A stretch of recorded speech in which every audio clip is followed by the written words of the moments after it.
The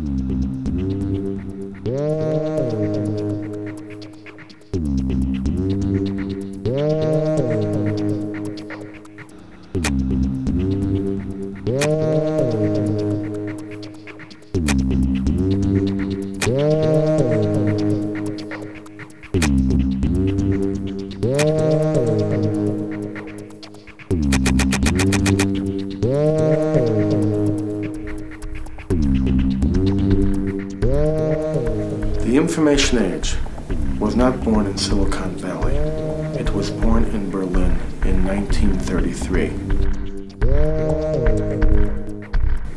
When I say the information age, I specifically mean the individualization of statistics.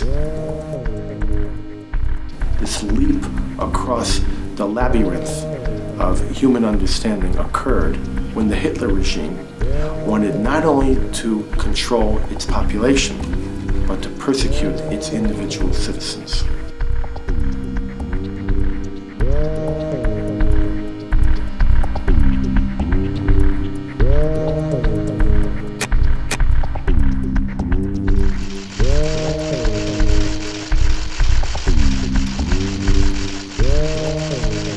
IBM knocked on their door. They said, "You have a problem, we have a solution." IBM is the solutions company. What I discovered was that there was no solution that the solutions company was unwilling to formulate for the Third Reich.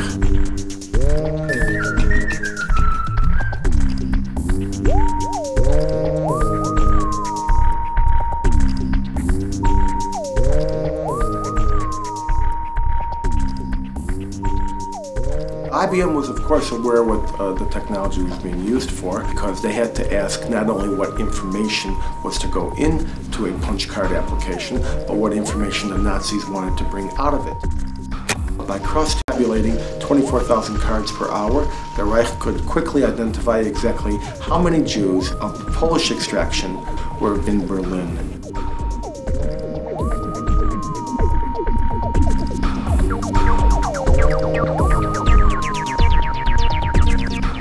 All of the Nazi atrocities were vastly headlined in the newspapers of the day, and so Thomas Watson was aware that Adolf Hitler was persecuting the Jews, stealing their assets, and getting them ready for the worst forms of physical destruction, even extermination.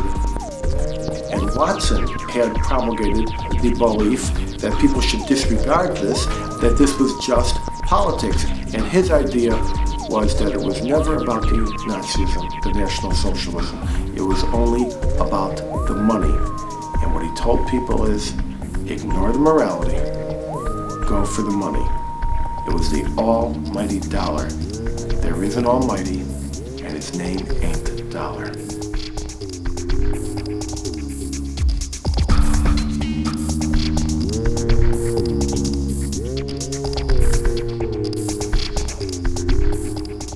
They controlled their Nazi-occupied subsidiaries through Switzerland, and everything ultimately funneled down to an office in New York. It was globalization before you knew the word existed. It was globalization before the word appeared in the English language.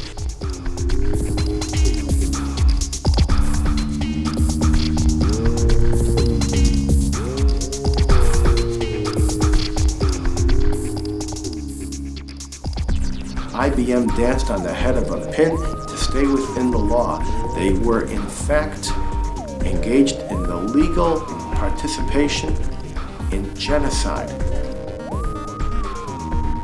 Anyone in the world would call IBM and ask them to open their Polish archives, open their French archives, open their Dutch and Brazilian archives. They won't do it, and they won't tell you why.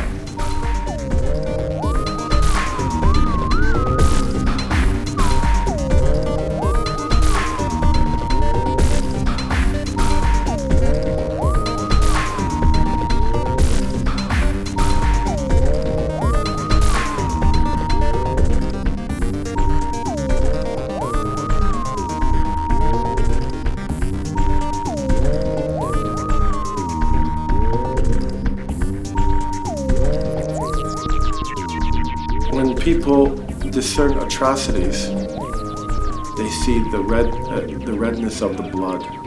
They see the blackness of the tragedy. What they need to understand is behind that is the green of money and finance. And we need to draw a line, a moral line,